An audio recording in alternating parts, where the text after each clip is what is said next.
बर फैक्ट्री, जिसने अपने दम पर फॉरेन ब्रांड्स को न सिर्फ इंडिया से बाहर निकाला बल्कि उनके ही देशों में जाकर टक्कर भी दी। किसी ने नहीं सोचा था कि एक बलून बेचने वाला एक दिन इंडिया की सबसे बड़ी टायर मैन्युफैक्चरिंग कंपनी खड़ी कर देगा। एमआरएफ यानी मद्रासर आज के समय में बाइक, कार, ट्रक, बस से लेकर इंडियन एयरफोर्स के सुखोई जैसे एयरक्राफ्ट तक एमआरएफ के टायर्स इस्तेमाल करते हैं। लेकिन इस मुकाम तक पहुंचने की कहानी जितनी प्रेरणादायक है उतनी ही चुनौतीपूर्ण भी। इस कहानी की शुरुआत होती है एक इंसान से, के.एम. ममन मप्पिलाई। वो एक आम इंसान थे, लेकिन सोच कुछ खास थी। आजादी से पहले उनके पिता एक अखबार और बैंक चलाते थे, लेकिन अंग्रेजों के खिलाफ बोलने की कीमत उन्हें जेल और संपत्ति की जब्ती से चुकानी पड़ी। ममन उस वक्त कॉलेज में थे, लेकिन परिवार की जिम्मेदारी उन पर आ गई। गुजारा करने के लिए ममन मार्केट से बलून खरीदते, उसमें हवा भरते और रेलवे स्टेशन और बस स्टैंड पर जाकर बेचते। लेकिन यही काम उन्हें बड़ा सपना देखने से रोक नहीं पाया। 1946 में उन्होंने अपनी पत्नी के साथ मिलकर बलून बनाने का छोटा सा यूनिट शुरू किया। अब वो खुद बलून बनाते और ज्यादा मुनाफा कमाते।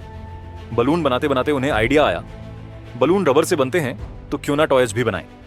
1949 में उन्होंने टॉय बनाना शुरू कर दिया। काम बढ़ा, मुनाफा बढ़ा, लेकिन ममन की भूख सिर्फ पैसे की नहीं थी, उन्हें कुछ बड़ा करना था। एक दिन उन्हें अपने कजन के टायर रिट्रीडिंग बिजनेस का आइडिया मिला।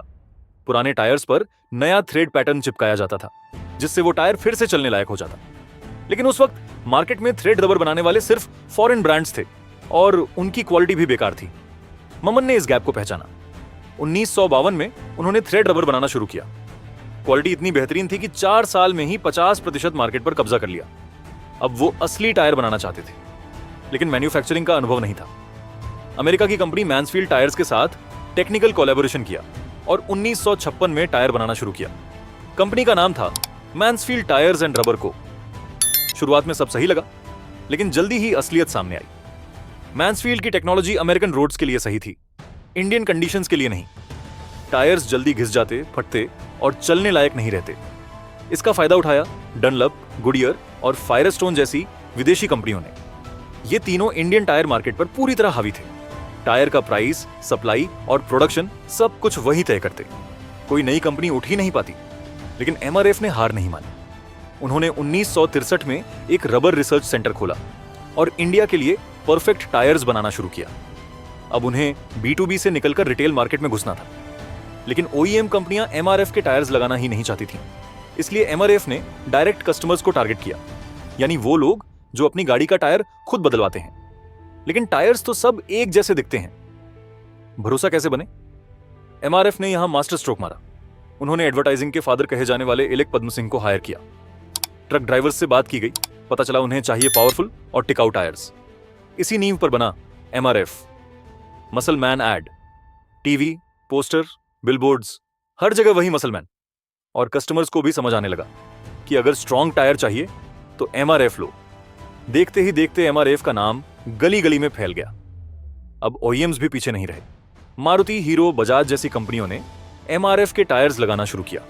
और फिर क्या था, एमआरएफ इंडिया के हर गाड़ी में दिखने लगा। फिर आया एक्सपोर्ट का दौर। 1967 में एमआरएफ ने अमेरिका में टायर्स भेजना शुरू किया, वो भी तब जब इंडिया से कोई टायर एक्सपोर्ट नहीं करता था। एमआरएफ पहला ब्रांड बना जो अमेरिका जैसे टफ मार्केट में घुसा। 2700 में कोट्टायम, केरल में दूसरा प्लांट बना। 1973 में नायलॉन टायर्स लॉन्च किए, हल्के, टिकाऊ और सस्ते। यही गेम चेंजर बने। पहले सिर्फ ट्रक और बस के टायर्स बनते थे, अब पैसेंजर कार्स के लिए भी एमआरएफ के टायर्स बनने लगे। 1979 में मैन्सफील्ड के साथ पार्टनरशिप टूटी। अब कंपनी का नाम बन गया एमआरएफ टायर्स, यानी मद्रास रबर फैक्ट्री। 1980 में एमआरएफ ने रिसर्च और टेक्नोलॉजी में इन्वेस्ट किया। उन्होंने इंडस्ट्रियल पेंट्स, कन्वेयर बेल्ट्स और टॉय इंडस्ट्री में भी कदम रखा। 1989 में इटालियन और ऑस्ट्रेलियन कंपनियों के साथ कोलैब किया और प्रोडक्ट्स की रेंज बढ़ाई। 2004 में आया जिग्मा सीरीज, जेसीबी, एग्रीकल्चर व्हीकल्स और हैवी ट्रकों के लिए टायर्स। 2006 में आया वॉन्डरर एसयूवी के लिए और मीटियर बाइक्स के लिए।